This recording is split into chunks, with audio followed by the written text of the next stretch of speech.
So we know that meaning and truth are always shifting. We also know that there's at least some repeatable traction, or we wouldn't even be able to survive in our reality. Using a limited tool like language to describe the indescribable complexities of our reality is a task that is a non-zero impossibility. One step backwards and it would be complete madness. But hypothetically speaking, I'm not really sure what a better system would look like. You'd assume you'd have to use the substance of the universe to make your point about the universe. Would imagination even be possible if we were restricted to communicating using only the substance of physical reality? Language is a universal emergence. Maybe language, in all its failure, truly is the most efficient communication tool. While it creates distance from physical reality, it also attempts to adhere to it when necessary. We've seen the successes of progress, so we know that it works. I just imagine an alien race whose only form of communication is making their point through the creation of different universes. Sometimes when people complain, they only talk about what they don't like.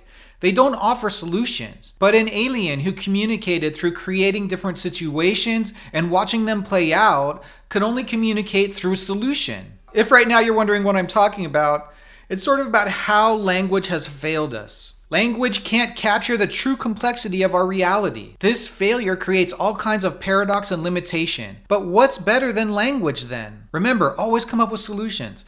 What's better than language? Well, the closest way to communicate about reality would be to use reality itself as the communication tool, one-to-one. Then you have a better chance at solution discussions. Probably this is exactly where AI and world modeling is going. An advanced universal language modeled after the true physical reality of the universe. Let's talk about semantic externalism.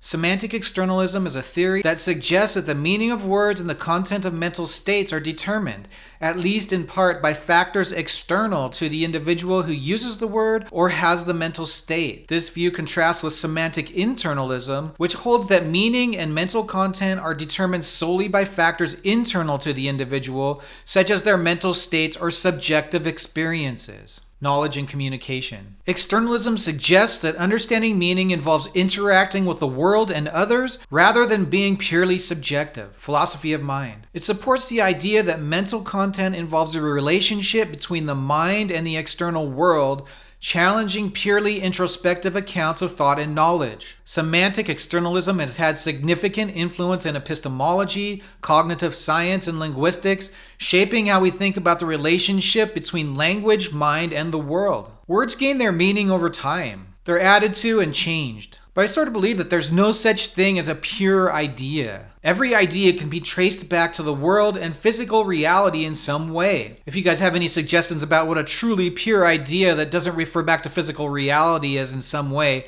I'd like to hear what your claims are in the comments.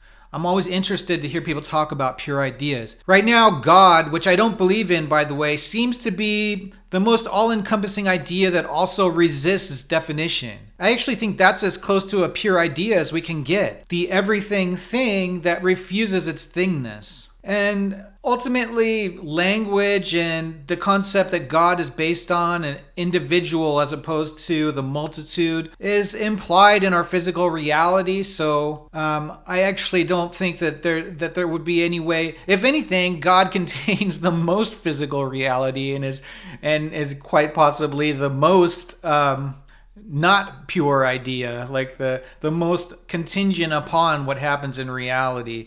But just the fact that we can, but it might just be a language concept that we're able to put a word to that and pretend like it's singular when it really isn't. So the whole notion of a singular God might simply be a language trick. Just a determined emergence that happens between the multitude and the singular when you're dealing with language and a multitude of subjective entities. Anyway, if you guys like this kind of philosophical subject matter, help us out by liking the video and subscribing to the channel.